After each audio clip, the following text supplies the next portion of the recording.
I know counties are the most misunderstood institutions. You can clearly see from what the chair was presenting, quickly highlighting the budget process, the numbers that we expect in terms of the growth in the ordinary revenue from around 2.5 trillion to 2.9 trillion Kenya shillings. But when it comes to counties asking for money, what comes out is counties are wasteful. The challenge we have in the counties really is that resources don't follow functions.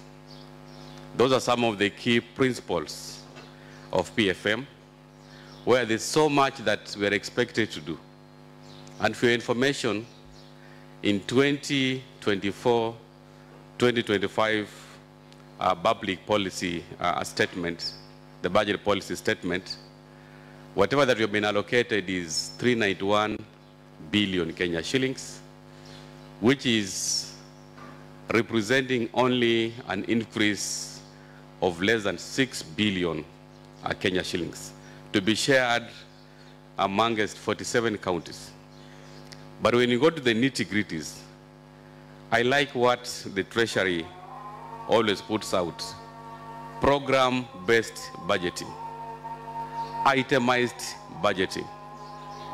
But when you go to the nitty-gritties, what I want, my brother Ndindi Nyoro, when you are highlighting those budget numbers, let us not have money being put in ministries doing functions which are devolved. For example, in the Ministry of Agriculture, agriculture is a devolved function, and you don't see why the national government should be the one procuring fertilizer for the counties. Go to the Ministry of Health. Am I saying something? When you look at the Ministry of Health, we have devolved health functions. The current challenges that we have with the doctor strike, the issue of internship, yes, those are issues which can be managed. But health, for us to grow counties, let us have the spirit, the political goodwill, so that the functions which have been devolved, we have attendant resources so that we can be effective. I've seen some programs where the national government is constructing markets, and yet those are the functions being done by the counties. Our constitution was very clear in terms of the fourth schedule on items and the programs which must be devolved, like roads. I know that's a very tricky conversation where our members of the National Assembly believe that they must do roads in the counties. And yet, we as the people on the ground, where the rubber meets the road, we are expected to do all the roads. And yet, 80% of the money is still being devolved, or rather being held by the national government through KERA, KURA, you know. So what I'm trying to say here is, as accountants, as economists, as leaders, for us to provide leadership for economic growth, we must respect our constitution. We must walk the talk. I know in the last devolution conference, our president committed that is going to ensure all the functions which have not been devolved, they're still being undertaken by the national government. He gave a timeline of 6 months, and I was very keen to just look at the budget policy statement of 2024-2025. We don't have any indication from the national government that some of those funds will be devolved to the counties. So what we are saying here is, in terms of political leadership, I know my brother Ndindi Nyoro is very much alive to the fact that for us to make progress in the counties, I think we need to have that collaboration. And I like the fact that this bottom-up economic transformation agenda, the focus should be at the bottom. And the bottom is the counties. Am I saying something? So what I'm saying here is when you walk the talk as leaders, then I can assure you the numbers in terms of economic growth will not be talking about even 5.7%. We can even be talking about double digits in terms of economic growth if production is focused at the bottom, and the bottom of the pyramid is empowering counties so that we can have more resources. I just thought I need to digress a bit so that I can bring together my thoughts as the chair of finance at COG, and also to just appreciate what Ndindi Nyoro has said, but we are still looking forward for a better understanding of what the counties are expected to be given in terms of monies to deal with specific items. For example, the doctors have just been on strike. It's almost 2 months. And going forward, we'll need to implement the CBA. For us to implement the CBA, we need around 5.8 billion shillings. That's already a number. We have the medical equipment services, which the national government has been incurring on behalf of the 47 counties. On average, we require to procure new CT scan equipment, which have already expired. This function was being done by the national government through the Ministry of Health. It is now counties that are supposed to make sure that we have serviceable and new medical equipment. We require almost 20 billion Kenya shillings. The levies which we've talked about, which again you are implementing because you are good citizens, we require almost 4.8 billion. So when you look at those itemized numbers, my brother Ndindi Nyoro, when I come to the budget committee requesting for more money, it's not because we are wasteful, but because we want to serve Kenyans better. And on average, you can clearly see that we require a minimum of almost 32 billion Kenya shillings without even considering the road maintenance levy, which has been a big conversation. So we'll continue engaging with the national government, but maybe going forward as economists, some of the policy reforms that we require for us to make a progress on the division of revenue allocation. Maybe just as a thought, it is the highest time that we had the National Treasury being independent of the Ministry of Finance. Just a thought. So that national government does not hold National Treasury at ransom.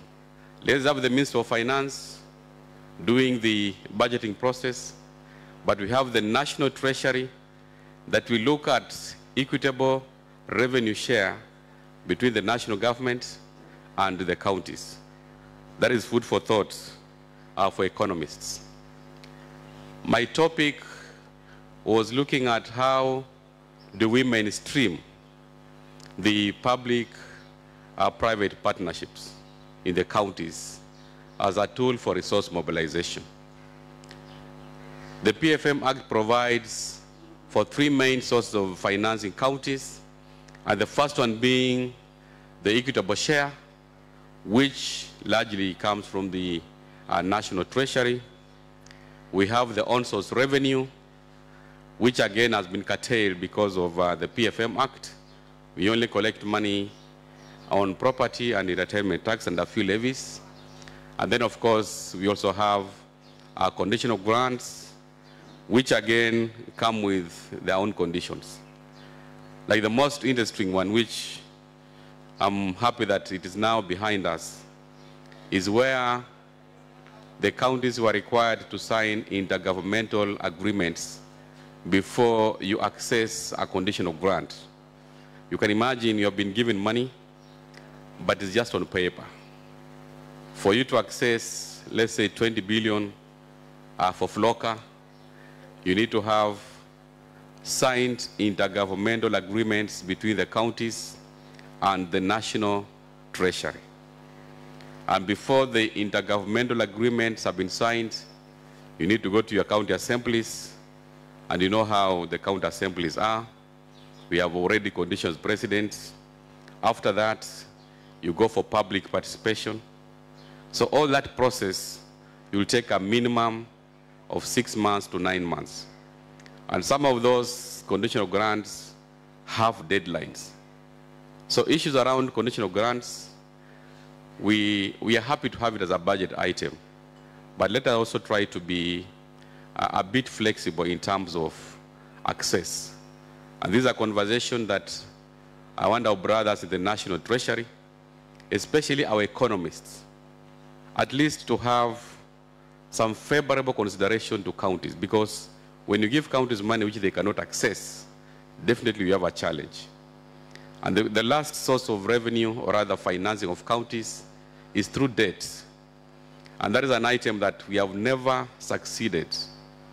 In the history of devolution, it is only Laikipia County that attempted to do an infrastructure bond of 2 billion Kenya shillings. But unfortunately, around 2022 May, when the politics of this country had reached fever pitch, it was very difficult for the Senate to approve the infrastructure bond for Laikipia County. And that tells you that we have an opportunity to look at other sources of financing county programs. And that is why it is very important for us to consider the public-private partnerships as a source of financing our counties. Of course, on-source revenue has its own challenges. So far, what counties are expected to collect from the on-source revenue, we're only doing 20% because of a myriad of challenges, and I'm very happy that the National Treasury is coming up with a framework of making sure that we have uniform system of revenue collection, which of course we have given our views that it should be staggered. Counties which have invested in revenue collection systems must be given an opportunity to see off those contracts. Those counties which don't have a revenue collection system, those fellows who are collecting money manually, should be onboarded on this integrated county revenue management system for purposes of enhancing our on-source revenue. But going forward, I think PPPs is the way to go. When you look at the history of PPPs in the country, especially on the legal framework, we have the PPP Act for the counties that was reviewed in 2021. And now what we need is to have operationalization of the PPP framework so that counties can access this financing. Nationally, we've seen what PPPs have done. For those who happen to visit Nairobi, you can see our expressway. That is a product of PPP. We've seen the SGR is also a very good product of PPPs.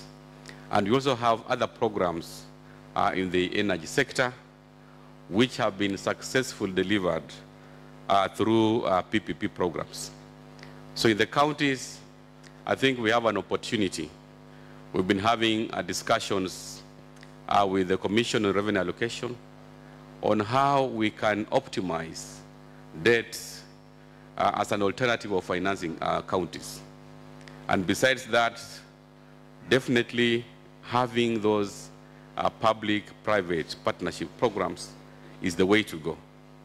But we need to ask ourselves, after the enactment of the PPP Act for counties in 2021, because nationally we have the PPP Act that came in force in 2013, how far have we progressed on this?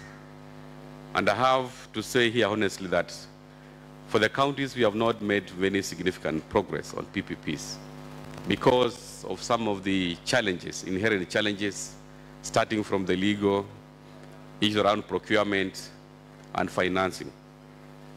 It takes a long time to push through a successful PPP program, even at national level. So as policy analysts, we need to ask ourselves, what do we need to do so that this alternative source of financing our counties should be enhanced. We need to look at the financing of these programs. What are the interest rates involved? We need to look at the reasons why we have not had successful programs being implemented in the counties. What are the legal frameworks? Are the persons doing those programs, are they being well trained? Issues around capacity building. And this is where the PPP units at the National Treasury needs to have at least some units in the county, the way we have the control of budget, for us to have effective implementation of the PPP programs. We want also to decentralize the functions of the PPP unit in the counties. Let's have coordinators in counties, so that when you have programs that cannot be financed by our normal budgets through exchequer, through all sorts of revenue, we have a dedicated team in the counties that can onboard some of those programs. Do we have the structures in place to implement the PPP programs? I know most of the private participants, they want to deal with a unit that has a balance sheet. They want to deal with a unit that is not so bureaucratic in terms of procurement because of the time value of money. And that is where, as economists, as people who influence policy in our workplace, especially in the counties, how do we onboard? How do we bring those very good ideas to influence the operationalization of the PPP Act for counties? So we have an opportunity as professionals. As I said, there are various areas which I just want to highlight, which can be successfully be implemented through the PPP programs. Transport in cities and metropolis counties, that's an area that we can actually leverage on the PPPs. Manufacturing, maize milling, tea processing, coffee processing, among others. The entire agricultural value chains, we can onboard our private partners so that we can basically have